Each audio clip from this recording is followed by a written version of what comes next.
नमस्कार, आप सभी का बहुत बहुत स्वागत करेंगे न्यूज 21 में। आप सबके साथ मैं हूं रतिका पांडे। नागरिक सुरक्षा यानी सिविल डिफेंस केवल एक विभाग नहीं है, बल्कि आपदा या युद्ध जैसी विषम परिस्थितियों में आम नागरिकों की जान माल की रक्षा का एक सशक्त माध्यम है। मिर्जापुर जनपद में सजग नागरिक सुरक्षित समाज अभियान के तहत समय समय पर जागरूकता कार्यक्रमों का आयोजन किया जा रहा है। आपको बता देते हैं कि जनपद में नागरिक सुरक्षा के मुख्य नियंत्रक जिलाधिकारी होते हैं। उनके निर्देशन में चीफ वार्डन, सेक्टर वार्डन और पोस्ट वार्डन की एक पूरी श्रृंखला निस्वार्थ भाव से समाज सेवा के लिए काम करती है। और इस अभियानों में नागरिकों को अग्निशमन यानी फायर फाइटिंग, प्राथमिक चिकित्सा यानी फर्स्ट एड और मलबे से बचाव कार्यों के लिए न केवल सैद्धांतिक जानकारी दी जाती है, बल्कि मॉक ड्रिल के माध्यम से उन्हें मानसिक और शारीरिक रूप से सशक्त और सतर्क भी किया जाता है। नागरिक सुरक्षा की कार्यप्रणाली, इसके महत्व और आम जनता के लिए विशेष संदेश को लेकर हमारे वरिष्ठ संवाददाता एसएन यादव ने विभाग के chief warden doctor Madhulika Singh और अतिरिक्त चीफ वार्डन शैलेंद्र अग्रहरी से खास बातचीत की है। और इस चर्चा में उन्होंने विस्तार से बताया है कि कैसे एक साधारण नागरिक भी इस सेवा से जुड़कर राष्ट्र निर्माण में योगदान दे सकता है। देखिए मिर्जापुर से वरिष्ठ संवाददाता एसएन यादव की विशेष रिपोर्ट में। इसमें बता इस तरीके से भारत सरकार के द्वारा वाह आपदा के समय, वो वाह आपदा किसी भी तरह से हो सकती है, चाहे सूखा हो, बाढ़ हो, भूकंप हो, या तो वाह आपदा अक्सर ये होता है कि युद्धकालीन परिस्थिति में किसी तरीके से देशवासियों की सुरक्षा करना, कम जान माल की वहां पे नुकसान होना, और किसी भी प्रकार के अगर अप्रत्याशित घटना हो जाती है, कोई घायल हो जाता है, कोई नागरिक, तमाम तरीके से तो उनकी सुविधा के लिए तमाम संगठन है। और सरकार की तरफ से एक जो और संगठन है उसे कहते हैं नागरिक सुरक्षा संगठन। इस समय जनपद मिर्जापुर में हमारे साथ मौजूद है नागरिक सुरक्षा संगठन के चीफ वार्डन और एडिशनल चीफ वार्डन। क्या क्या नाम मैडम? मेरा डॉक्टर मधुलिका सिंह। और डॉक्टर मधुलिका सिंह जो कि चीफ वार्डन है, और हम शैलेंद्र अग्रहरी जो एडिशनल चीफ वार्डन है। जिस तरीके से अभी हमने देखा था कि पिछले दिनों में जनपद में भी मॉक ड्रिल का आयोजन किया गया था, और तमाम संगठन के साथ साथ और जो गैर सरकारी संगठन के थे और नागरिक सुरक्षा संगठन ने उसमें काफी चढ़ बढ़ के अपनी सहभागिता दी। ये बात करते किस तरीके से नागरिक सुरक्षा संगठन का योगदान होता है और कौन कौन सी उसमें अभियान चलते हैं। हालांकि ये संगठन जो है उसका जो कंट्रोलर होता है जनपद का ही प्रशासनिक अधिकारी, जैसे जिलाधिकारी हो जाते हैं, अपर जिलाधिकारी। जी मैडम, बहुत बहुत स्वागत है। और सर आपका भी स्वागत है। Thank you sir.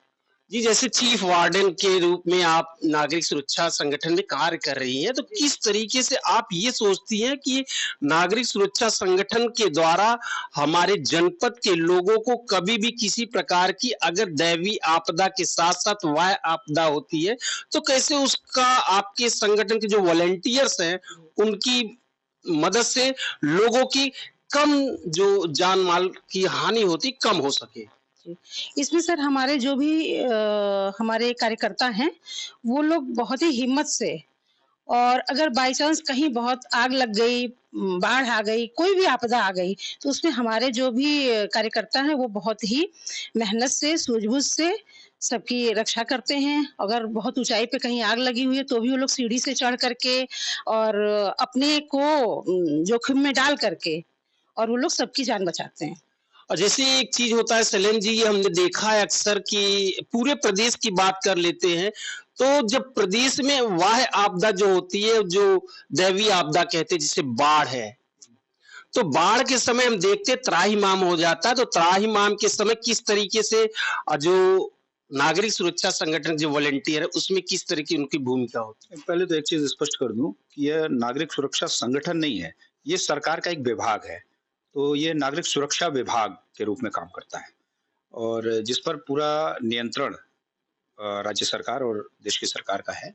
और इस संगठन के जैसा हमारे चीफ वार्डन महोदय ने बताया कि इसके कंट्रोलर माननीय जिलाधिकारी महोदय होते हैं प्रत्येक जनपदों में। अपर जिलाधिकारी महोदय इसके डिप्टी कंट्रोलर के रूप में कार्य करते हैं। उसके बाद चीफ वार्डन हमारी हायरकी में हेड होती हैं और उनके निर्देशों पर हम काम करते हैं। इसमें कार्यकर्ताओं की जो भर्ती होती है वो सरकार के निर्देश पर विभिन्न आयामों से जुड़े। क्या कोई मानदंड का कोई क्राइटेरिया रखा गया है वॉलंटियर्स? वही बता रहा हूँ आपको कि इसमें जो वॉलंटियर्स की भर्ती होती है, जो स्वयंसेवकों की भर्ती होती है, वो स्पष्ट रूप से समाज में काम करने वाले ऐसे लोग जो अवैतनिक रूप से इस नागरिक सुरक्षा विभाग से जुड़कर समाज के तमाम आयामों में काम करके यहाँ तक आए हों उनकी भर्ती की जाती है, जो स्वयं से ये जागरूक हों कि नहीं हमें ऐसी सेवाओं में जुड़ना है। देखिए, नागरिक सुरक्षा विभाग जो है वो प्राकृतिक आपदा, आकस्मिक आवश्यकताओं पर जैसी जी। ज़रूरत प्रशासन को पड़े, उसमें अपनी सेवाएँ देता है। इन सेवाओं के क्रम में, जैसा कि अभी हमारी मैडम ने बताया कि आगजनी कहीं हो जाए, कहीं कोई युद्ध की स्थिति बनती है, उस दौरान नागरिक को क्या किस रूपों में जागरूक रहना चाहिए, उस तरीके से उन्हें जागरूक करना। और चूँकि कहीं-कहीं क्या होता है कि कोई ऐसे दंगे हो गए या कोई ऐसी चीज़ हो गई जहाँ पुलिस का जा पाना पब्लिक के बीच में दिक्कत होता है। जी। पुलिस को लोग दूसरे रूप में लेते हैं। लेकिन जब नागरिक सुरक्षा के वॉलंटियर्स जाते हैं, तो उन्हें उनमें और नागरिकों के बीच में अपनापन होता है, क्योंकि नागरिक के बीच के ही लोग हैं। जी, जी। तो वो उनके बीच में जाकर सहूलियत से उन्हें चीज़ों को समझा पाते हैं, बता पाते हैं। तो ऐसी आवश्यकताओं पर भी हमारी ज़रूरत को देखते हुए प्रशासन हमसे सहयोग लेता है। जैसे अभी हाल ही में विंध्याचल का नवरात्र मेला था। मेले में बहुत से प्रदेशों से लोग आए थे। अटल चौक है, विंध्याचल पे एक बड़ा चौराहा है। वहाँ पर लोग क्या है कि जब जगह नहीं मालूम रहती, कोई सही दिशा निर्देश नहीं मिल पाते, तो वो वहीं पर बिछा-विछा के सो जाते हैं सड़कों पे। लेकिन वो दुर्घटना को निमंत्रण देते हैं, आमंत्रण देते हैं। तो दुर्घटना को आमंत्रण ना हो, इस नाते प्रशासन को ये समझ में आया कि नागरिक सुरक्षा विभाग के लोग, तो जब नागरिक सुरक्षा विभाग के लोगों से उन्होंने संपर्क किया और हमारी टीम मैडम के नेतृत्व में हम लोगों ने वहाँ पर सेवाएँ दी और जन-जन को इस बात से अवगत कराया कि देखिए, ये दुर्घटना को आप आमंत्रण दे रहे हैं, आप अगर यहाँ सोएँगे, बैठेंगे, रुकेंगे तो दिक्कतें होंगी। रात में कोई भी बस आ सकती है, कोई भी वाहन आ सकता है जो आपको दुर्घटनाग्रस्त कर सकता है। तो आप तमाम शेल्टर हाउसेज़ हैं, तमाम मेला को देखते हुए गवर्नमेंट ने अपनी व्यवस्थाएँ बना रखी हैं, आप उसमें जाकर सो सकते हैं, बैठ सकते हैं। चबूतरे हैं, अगर आपको 1 घंटे 2 घंटे बैठना है तो चबूतरे हैं। तो लेकिन आप सुरक्षित स्थान पर अगर बैठेंगे, तो आप कहीं न कहीं सुरक्षित रहेंगे। तो ऐसी भी चीज़ें नागरिक सुरक्षा के विभाग के लोग मेलों और ऐसे आयोजनों में भी अपनी सेवाएँ देते हैं। मैडम, किस तरीके से चुनौतियाँ आती, क्या सामना करना पड़ता है? कभी-कभी होता है कि आम पब्लिक उस बात को समझ नहीं पाती, जिससे उनका नुकसान होता है, तो क्या क्या चुनौतियाँ आती है आपको लोगों को? जैसे कि अभी विंध्याचल मेले में बहुत सारे ऐसे लोग आए थे, जिनको कि सड़क के इधर रहना था, मतलब सुरक्षित जगह, लेकिन वो लोग सड़क तक सोए हुए थे। तो उनको हमारे वॉलंटियर जो हैं, हमारे कार्यकर्ता जो हैं, वो लोग अपने हाथ से उठा के, जो बुजुर्ग महिलाएँ कभी थी, कहते कहते नहीं लोग कि हम आपसे क्या मतलब, हमें जाने दीजिए। ऐसा भी उन लोगों ने किया। बहुत सारे लोगों ने उन लोगों को कहा कि नहीं, आपसे क्या मतलब है, हम जहाँ मन वहाँ सोएँ। जी। लेकिन हमारे जो वॉलंटियर थे, हमारे जो कार्यकर्ता थे, वो उन लोगों को हाथ पकड़ के, बुजुर्ग हैं तो उनको ले जाके असुरक्षित जगह ले जाकर के रखना, उनको कैंप्स बने होते हैं, कैंप्स बना हुआ है, सारे कैंप में ले जाकर के रखना, और अगर जिसके पास पानी नहीं है, कुछ खाने को नहीं है, उसकी भी सुविधा हमारे वॉलंटियर ले जाके उनके तक पहुँचाते थे। जैसे ये भी देखा गया, जैसे आपने बताया कि किस तरीके से नवरात्र के दौरान जो आप लोगों ने सेवा किया, उसके अलावा जिस तरीके से बात कही जाती है, क्या समय-समय पे ऐसे कोई अभियान या फिर प्रशिक्षण या शिविर लगाए जाते हैं, ट्रेनिंग प्रोग्राम चलाए जाते हैं? जो ना आपने बताया कि जो नागरिक सुरक्षा विभाग के जो वॉलंटियर्स हैं। नहीं, बिल्कुल आपका कहना सही है कि प्रशिक्षण की तो आवश्यकता होती है। और अभी आपने देखा होगा कुछ महीनों पहले यहाँ पर मॉक ड्रिल का एक प्रशिक्षण शिविर लगाया गया था। आप लोग उसमें आए भी थे। हमारे स्वयंसेवक जो नागरिक सुरक्षा विभाग के हैं, उन लोगों को बाकायदा ट्रेंड किया गया कि यदि कभी कोई युद्ध की परिस्थिति आती है, कोई बमबारी होती है, तो उस समय नागरिक की क्या ज़िम्मेदारी है कि हम किस तरीके से ब्लैकआउट कर दें, अपने घरों में पर्दे लगा दें, खिड़कियों में लाइट्स बंद कर दें। भले गवर्नमेंट लाइट ऑफ करती है, लेकिन इमरजेंसी लाइटें और तमाम चीज़ें होती हैं, तो उसका भी उपयोग हमें नहीं करना चाहिए किन परिस्थितियों में। इसकी बाकायदा प्रशिक्षण दिया गया, मॉक ड्रिल की गई। बीएलजे ग्राउंड के मैदान में हम लोगों ने मॉक ड्रिल की। इसके पहले ट्रेनिंग भी हमारी हुई जुबली इंटर कॉलेज के मैदान में, जिसको भी आपने कवर किया था। और वहाँ पर एनडीआरएफ और एसडीआरएफ थी, और इसके अलावा अग्निशमन विभाग के लोग थे, स्काउट के लोग थे, तमाम लोग थे। तमाम विभागों ने संयुक्त अभ्यास किया। उसमें हमारे सिविल डिफेंस के वॉलंटियर्स प्रमुख रूप से थे। और हमने सुभाष चंद्र बोस जी की उस दिन पर एक विशेष प्रशिक्षण शिविर में हिस्सा लिया और सबको प्रशिक्षित करके कहीं न कहीं उतारा गया मैदान में कि आप जब सड़क पे जाएँ, तो आपको इन बिंदुओं पर काम करने की आवश्यकता है। तो ऐसे प्रशिक्षण शिविर रहते हैं। इससे पहले अग्निशमन विभाग ने हमारे इसी कैंप कार्यालय पर जहाँ आप बैठे हैं, यहाँ पर बाहर उन्होंने प्रशिक्षण दिया था। अग्नि को किस तरीके से रोका जाए, यदि किसी घर में आग लग जाए। दीपावली है, तमाम त्योहार होते हैं जिसमें पटाखों का उपयोग होता है, तो कुछ भी दुर्घटना कभी भी हो सकती है। तो ऐसी चीज़ों से कैसे बचा जाए, इसका बाकायदा प्रशिक्षण दिया। और गैस के घरेलू सिलेंडर मैडम जैसे बात करते हैं वॉलेंटियर्स की, लगभग कितने वॉलेंटियर्स आपके मतलब नगर में होंगे और कितने लगभग इस समय हमारे मेल होंगे, कितने फीमेल होंगे? इस समय पर 86 वॉलंटियर्स मौजूदा स्थिति में है, जिनकी लगातार भर्ती चलती रहती है। मेल फीमेल दोनों? मेल फीमेल दोनों। क्या रेशियो क्या? नहीं, रेशियो का कोई ऐसा कोई आंकड़ा रेशियो का कोई बना नहीं है।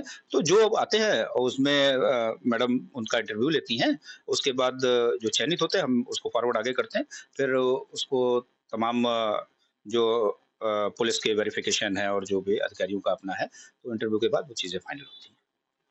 मैम जैसे आप चीफ वार्डन हैं तो एक तरीके से नागरिक सुरक्षा विभाग की बात की जाती है, और तो किस तरीके से जो नगर की जनता है, उनको एक मैसेज देना चाहते हैं, क्योंकि अभी भी नगर की जनता को इस चीज से बिल्कुल अनभिज्ञ है कि उनकी जान माल की हानि कम हो, उनका नुकसान कम हो, किसी भी दैवी या फिर युद्ध के समय किसी आपदा में उनका नुकसान कम हो, उसके लिए भी एक विभाग भी है, उन्हें नहीं पता।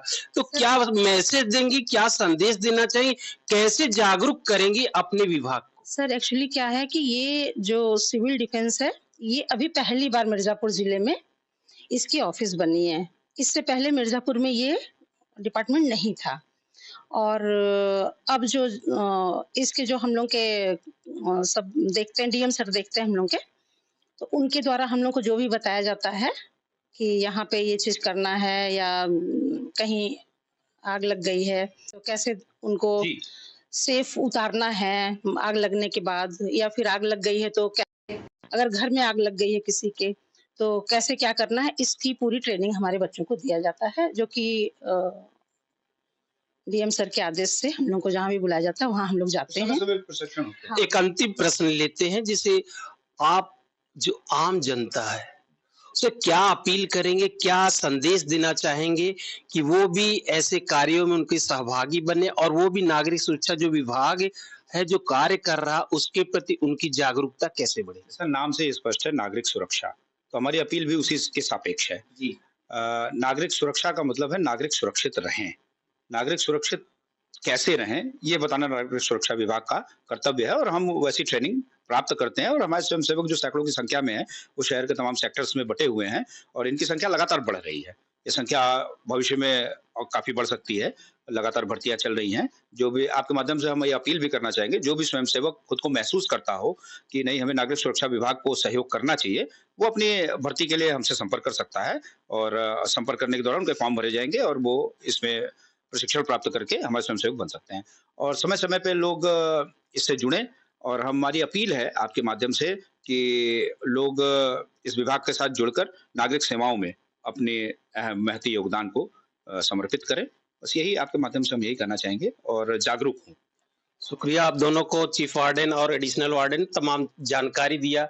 नागरिक सुरक्षा विभाग के लोगों ने आम नागरिकों के लिए किस तरीके से जो चढ़ बढ़कर अपना योगदान दे रहे हैं, उनके जो वाह्य आपदा के समय, जो वाह्य आपदा का जो मुख्य आशय आता है कि युद्धकालीन परिस्थितियों की बात करते हैं, और उसके लिए जहां तक सरकार के साथ साथ इस विभाग के लोगों की बहुत ज्यादा भूमिका होती है, क्योंकि जो नागरिक सुरक्षा के विभाग होते हैं वो नागरिकों के साथ ऐसे घुल मिलकर किसी भी समस्या का समाधान करते हैं जैसा कि प्रशासन करने में सक्षम नहीं होता।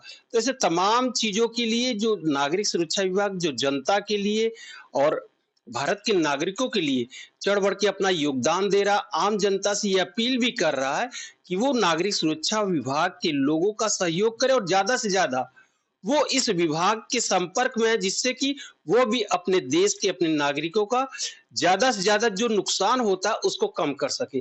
अब ये तो धीरे धीरे आने वाला ये समय बताएगा कि ये जो नागरिक सुरक्षा विभाग है किस तरीके से आम नागरिकों तक अपनी पहुंच बनाता है।